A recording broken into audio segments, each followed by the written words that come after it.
Bismillahirrahmanirrahim. Assalamualaikum warahmatullahi wabarakatuh. Perkenalkan, nama saya Salsabila dari PGMI 2C. Saya akan membawakan materi kewirausahaan dari bab 1 sampai bab 6 yang berupa PowerPoint. Baiklah, kita pertama masuk pada bab 1. Bab 1 yaitu kewirausahaan. Pengertian kewirausahaan. Kewirausahaan adalah suatu ilmu yang mengkaji tentang pengembangan dan pembangunan semangat kreativitas serta berani menanggung risiko terhadap pekerjaan yang dilakukan demi mewujudkan hasil karya tersebut. Kemudian setelah pengertian, ada peran dan fungsi kewirausahaan. Peran dan fungsi kewirausahaan adalah 1. Mampu memberikan pengaruh semangat dan motivasi pada diri seseorang untuk bisa melakukan sesuatu yang selama ini sulit untuk ia mewujudkan namun menjadi kenyataan. Terus yang kedua adalah ilmu kewirausahaan mampu memiliki peran dan fungsi untuk mengarahkan seseorang secara lebih teratur serta sistematis dan juga terfokus dalam mewujudkan mimpinya. Kemudian ketiga yaitu mampu memberikan inspirasi pada banyak orang. Kemudian yang keempat, nilai positif yang tertinggi dari peran dan fungsi ilmu kewirausahaan pada saat dipraktekkan oleh banyak orang.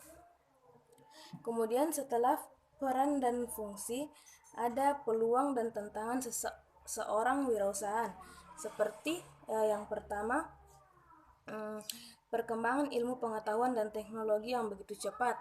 Kemudian yang kedua, tingkat pendidikan masyarakat di seluruh dunia semakin meningkat. Terus yang ketiga itu tingkat income per kapita dan jumlah penduduk semakin bertambah. Dan yang keempat, peran kewirausahaan dengan kemampuannya membuka usaha, maka kemungkinan terbukanya lapangan pekerjaan sehingga angka pengangguran akan menurun. Kemudian setelah peluang dan tantangan seorang wirausahaan, ada hubungan ilmu kewirausahaan dan wirausahaan. Seperti jika kita membaca kalimat di atas, maka hubungan di antara keduanya seorang wirausahaan tidak akan bisa menjadi besar jika ia membangun dan mengembangkan usaha hanya secara praktis. Kemudian setelah itu kita masuk pada bab 2 yaitu motivasi kewirausahaan. Pengertian motivasi. Motivasi adalah aktivitas seseorang yang bekerja dalam usaha memenuhi kebutuhan-kebutuhan yang diinginkan. Terus kedua itu motivasi dan kewirausahaan. Secara umum memang ada hubungan antara motivasi dan kewirausahaan dan sangat kuat antara motivasi dan kewirausahaan, karena sesuatu yang mendorong seseorang untuk menjadi wirausahaan karena didorong oleh motivasi yang tinggi. Motivasi untuk memulai usaha dan siap untuk menghadapi risiko adalah gambaran awal menuju wirausahaan. Kemudian kita berpindah kepada kedua, yaitu teori Maslow dan Herbert. Dalam konsep hierarki needs Maslow dapat dipahami bahwa manusia itu memiliki dua kebutuhan secara umum, yaitu kebutuhan primer dan kebutuhan sekunder. Kebutuhan primer dan kebutuhan sekunder.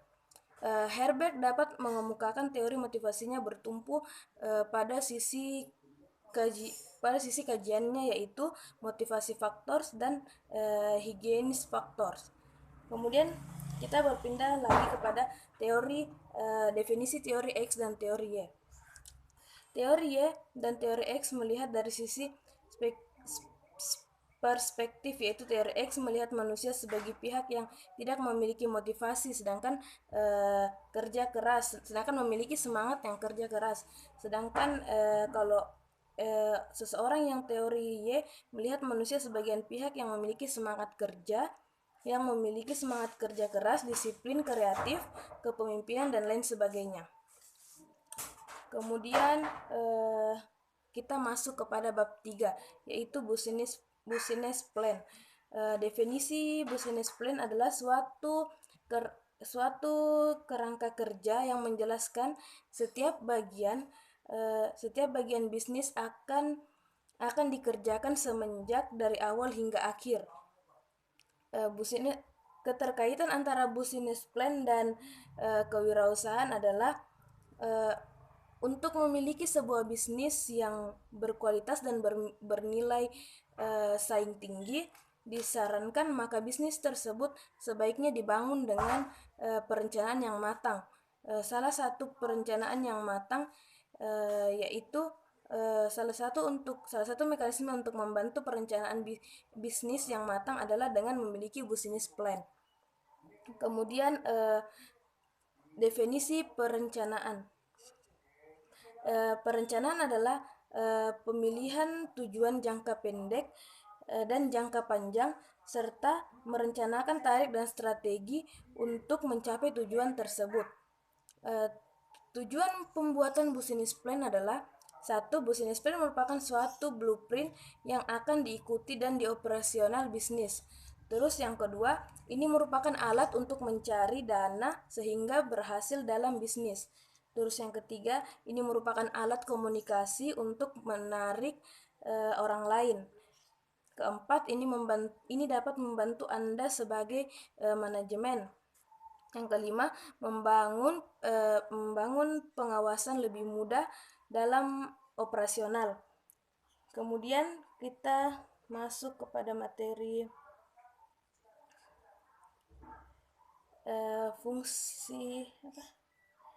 kita masuk pada bab 4, yaitu kreativitas bisnis.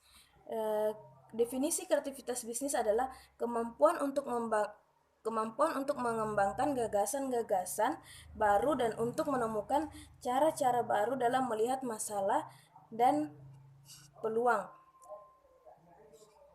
Kemudian inovasi produk dan teori Schumpeter tentang kreativitas. Bagi seseorang wirausahaan, inovasi produk adalah suatu yang mutlak harus dilakukan, walaupun produknya sama namun tentang ada bagian yang berbeda dan kebanyakan produk lainnya. Kalau Schumpeter adalah sarana pemenang hadiah Nobel bidang ekonomi, mengatakan bahwa membangun sifat dan sikap baik dan begitu bernilai positif bagi suatu negara. Kemudian kita masuk ke bab 5, yaitu Research and Development. Pengertian research adalah penelitian. Riset atau penelitian adalah suatu kegiatan ilmiah yang dilakukan untuk memenuhi secara lebih komprehensif terhadap suatu simpel dengan melihat dari berbagai sudut kajian. Sedangkan definisi development adalah suatu pengembangan yang dapat berbentuk barang dan jasa, di mana dalam usaha menciptakan pengembangan tersebut diikuti dengan berbagai langkah-langkah serta proses yang panjang. Terus kita masuk pada materi